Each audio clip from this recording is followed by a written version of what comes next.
Today is October 22nd. Welcome to Big Book Daily. My name is Rob. I am an alcoholic. It is a thrill, honor, and joy to be here with you today as we journey through the Big Book of Alcoholics Anonymous and the 12 Steps and 12 Traditions. Today at the Big Book, we're going to continue our journey through Chapter 7, Working with Others. We'll be reading page 99.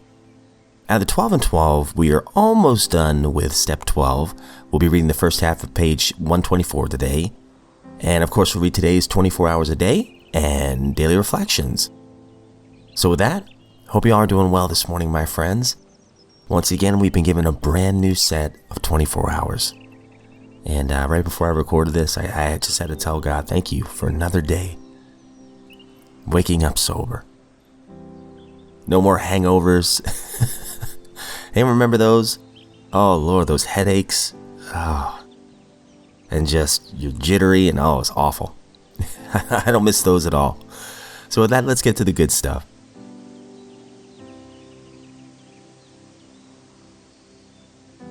Okay, if you recall from yesterday's reading, we were talking about the family and how eventually, if both partners are humble and begin to work on their own defects, usually the marriage thrives and the family thrives. One of the last lines we read yesterday is, little by little the family may see their own defects and admit them. These can then be discussed in an atmosphere of helpfulness and friendliness. So we're going to finish page 99 today. After they have seen tangible results, the family will perhaps want to go along. These things will come to pass naturally and in good time, provided, however, the alcoholic continues to demonstrate that he can be sober, considerate, and helpful, regardless of what anyone says or does. Of course, we all fall much below this standard many times, but we must try to repair the damage immediately, lest we pay the penalty by a spree. If there be divorce or separation, there should be no undue haste for the couple to get together. The man should be sure of his recovery. The wife should fully understand his new way of life. If their old relationship is to be resumed, it must be on a better basis, since the former did not work. This means a new attitude and spirit all around. Sometimes it is the best interest of all concerned that a couple remain apart. Obviously, no rule can be laid down. Let the alcoholic continue his program day by day. When the time for living together has come, it will be apparent to both parties. Let no alcoholic say that he cannot recover unless he has his family back. This just isn't so. In some cases, the wife will never come back for one reason or another. Remind the prospect that his recovery is not dependent upon other people. It is dependent upon his relationship with God. We have seen men get well whose families have not returned at all, and we have seen others slip when the family came back too soon.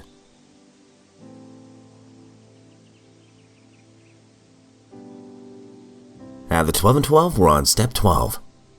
Having had a spiritual awakening as the result of these steps, we try to carry this message to alcoholics and to practice these principles in all our affairs. Top of page 124. But today, in well-matured AAs, these distorted drives have been restored to something like their true purpose and direction. We no longer strive to dominate or rule those about us in order to gain self-importance. We no longer seek fame and honor in order to be praised. When, by devoted service to family, friends, business, or community, we attract widespread affection and are sometimes singled out for posts of greater responsibility and trust, we try to be humbly grateful and exert ourselves the more in a spirit of love and service. True leadership, we find, depends upon able example and not upon vain displays of power or glory.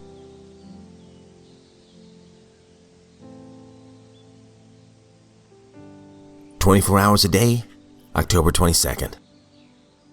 AA thought for the day. Second, I am content to face the rest of my life without alcohol. I have made the great decision once and for all. I have surrendered as gracefully as possible to the inevitable. I hope I have no more reservations. I hope that nothing can happen to me now that would justify my taking a drink. No death of a dear one, no great calamity in any area of my life should justify me in drinking. Even if I were on some desert isle, far from the rest of the world, but not far from God, should I ever feel it right to drink? For me, alcohol is out. Period. I will always be safe unless I take that first drink. Am I fully resigned to this fact? Meditation for the day.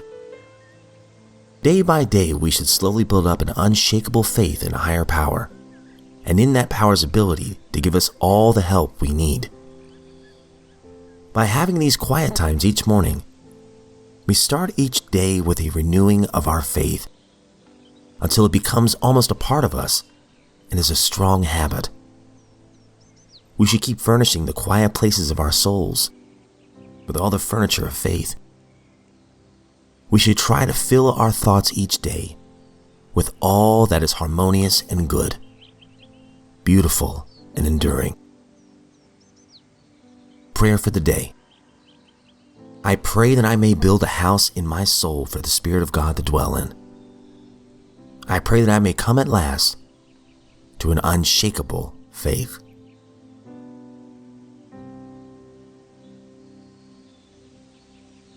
Daily Reflection, October 22nd. True tolerance.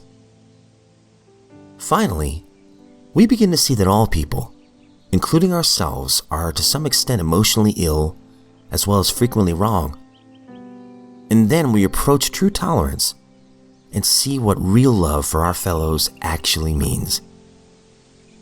12 Steps and 12 Traditions, page 92. The thought occurred to me that all people are emotionally ill to some extent. How could we not be? Who among us is spiritually perfect? Who among us is physically perfect? How could any of us be emotionally perfect?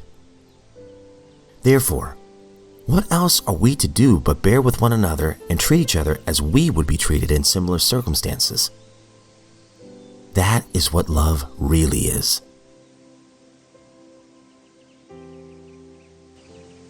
All right, that concludes today's reading, and man, great stuff as always. I know I repeat myself a lot on this show, but it really is great stuff as always. There's always something in every reading I've ever read on the show that speaks to me for the day. It's just such a blessing to be here. But the 24 hours a day, I love this meditation here. By having these quiet times each morning, we start each day with a renewing of our faith. So, I didn't know, for the longest time, I didn't know that I was an introvert. I didn't even know what an introvert was for a long time. I was a people pleaser, and as I said many times, with my job, I'm surrounded by a lot of people every day, and it's a great, great opportunity for service work. I love my job, but it wears me out. I regain strength for my soul through quiet time. And I was always a morning person, but particularly in sobriety, I made it a habit to get up before the family gets up. And the first thing I try to do is go to the same spot in my garage where I drank before. And I got a little love seat in here, and I pray. I grab a little space heater beside me, and I read the Bible and some recovery literature that really helps my soul. And sometimes I'll just simply be still. Sometimes I'll be praying silently, or trying to listen, or trying to thank my higher power for the life he's given me. And by doing this each and every day, it's like this. We start each day with a renewing of our faith. It renews my faith until it becomes, right here it says, until it becomes almost a part of us and is a strong habit. I couldn't imagine life not doing this now. I would be so off. It's funny, I wake up at like 2:30, 3 o'clock in the morning. I try sleeping in every now and then. And the odd thing is I feel worse. You would think sleeping in I'd feel better, but I don't know. Anyway, I love this. We should keep furnishing the quiet places of our souls with all the furniture of faith. We should try to fill our thoughts each day with all that is harmonious and good, beautiful and enduring. We should try to fill our thoughts. So that tells me it's not based on circumstances. It's based on my own effort. If I look for the good, I'll find it. I just gotta look for it. If I look for the bad, I'll find that too. It all depends on what I want to focus my energy on. These are skills, these are spiritual tools that I've picked up, these habits that I've picked up simply because of sobriety. And I found things that have worked over time to build up my soul. And what might work for me might not work for anybody else. But anyways, my friends, it is such a blessing to be here today. If you ever want to share your experience, strength, and hope, that is something I'd love to incorporate a lot more into the podcast, is everyone else's story, everyone else's personal experience. Or if you have any thoughts about the daily readings, I would love to share them on the show. You can always reach out at bigbookdaily@gmail.com. I'd love to hear from you. And as always, please know I don't speak on behalf of AA or any other recovery group or organization or denomination.